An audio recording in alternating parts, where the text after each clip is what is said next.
Hello. This is a slightly belated World Menopause Day celebration and video. Only slightly belated. As of 1 minute ago, it ended in the UK, which is where it seemed to have come from. I think menopause and women aging in any way, shape, or form, or being non reproductive breeders, point in life, gets such a bad rap. We got to wonder why it does, and also wonder where World Menopause Day sprung from, because the majority of articles that I read at the moment around World Menopause Day or at any point in the last decade or two often seems to be a veiled ad for HRT. And I've said this before. I mean, HRT is sometimes a lifesaver for that maybe 10% of women who have a really tough menopause. Not everyone can take it because it contains hormones. So if you're a 30-year-old who's got an estrogen positive breast cancer and you've been put into menopause through treatment, you can't take HRT. But maybe you're a 30-year-old woman who has gone into menopause from cancer treatment for a different type of cancer, which is not a hormone receptor related cancer. Then you've got a bit of a conundrum, which is you're losing maybe 20 years of estrogen protection, particularly for your heart and your bones. And maybe then, if your oncologist says it's the right thing for you, to consider that. However, there needs to be an end point. This is what I'm not seeing. HRT is being prescribed like lollies as the answer for everything. It's going to keep your skin plump, keep you lubricated, blah de blah de blah. But it comes with a risk. The snow job on HRT has been pretty phenomenal since it was first kind of temporarily pulled from the market, or a lot of caveats were put around it 20 odd years ago. I'm sorry, a bit vague about the dates. I remember it happening. And since then, why? Because a really big study said, oh my goodness, we're seeing a definite rise in breast cancer in women on HRT. So a lot of women went off it. Then, of course, the snow job that's happened since is that new research shows that there isn't a really significant increased risk, but only for the HRT that's given to women without a uterus.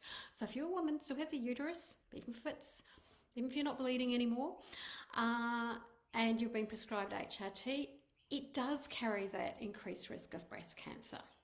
Yeah? And you've got to decide whether, even if it's a small risk, you want to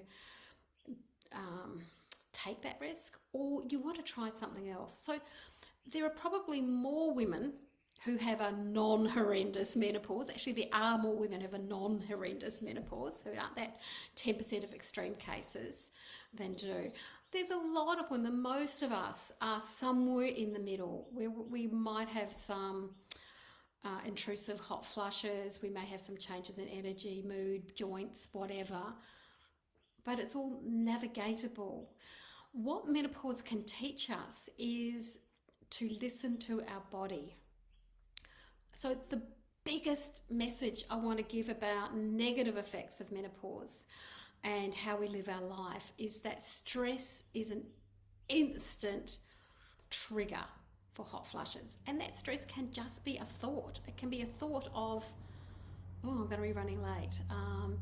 What are we going to have for dinner? We have to do some shopping, or little things like that, let alone, really stressful events. Alcohol is going to increase your flushing, particularly in the night. It's going to disturb your sleep. So when you work with your body and listen to your body, actually going through menopause naturally and responding to it appropriately can actually be a life extender. We all need to know how to manage our stress better. Women traditionally are people pleasers, and I've talked a bit about this in my Changing the Narrative Around Menopause video. And if you go to jillstannard.com.au, put menopause in the search box on the top right corner of the page, and you will find the video will come up, the post about the video will come up first, and I've got lots of tips about going through menopause naturally. Um, it can teach us so much about our body, and it can show us the things that we have done to cope, whether it's drinking more caffeine, drinking more alcohol, ignoring our self-care. I know that noise in the background is a geriatric male Burmese. Males often want to pitch into the discussion about menopause. This is our time, okay? This is our time to talk about things as they are. We need to get fitter from perimenopause on, all through our life, but especially once we're transitioning through menopause, we need to be fitter. That male voice will not stop. Stop it.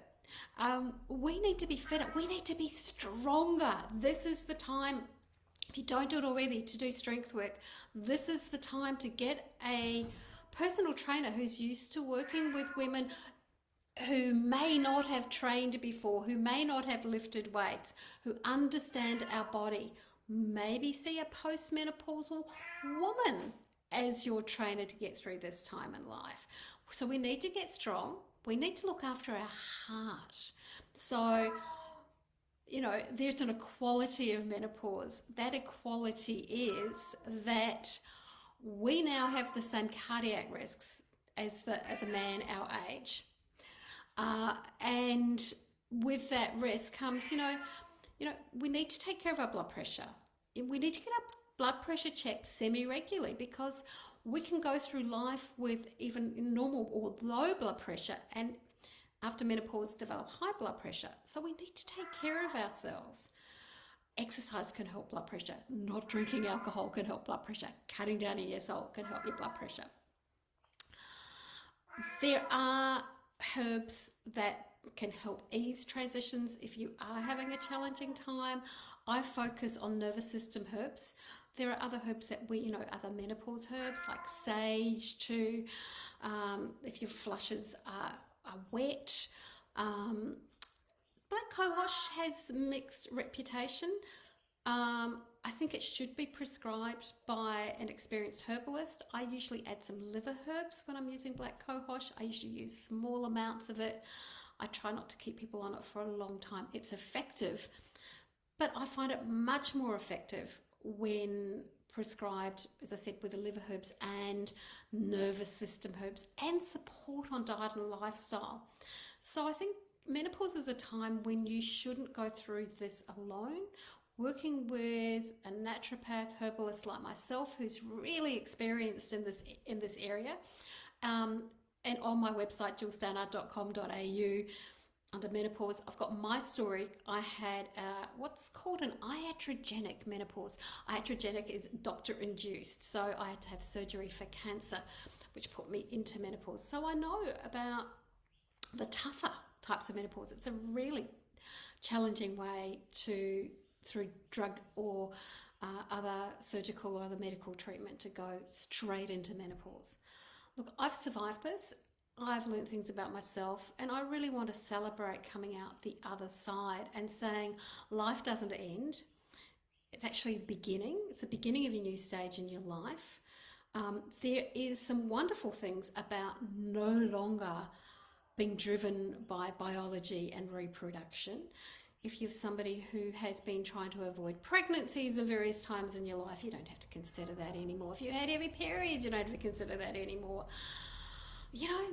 Look, maybe the symbol of Menopause Day should be women throwing out their tampons, their moon cups, their pads, their period wear.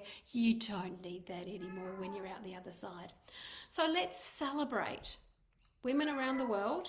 Every day is Menopause Day for some of us. And if I can help you in future, you know where I am. I consult worldwide as long as our time zones match up, and you can book online. Have a great day. Have a great year. Have a great life.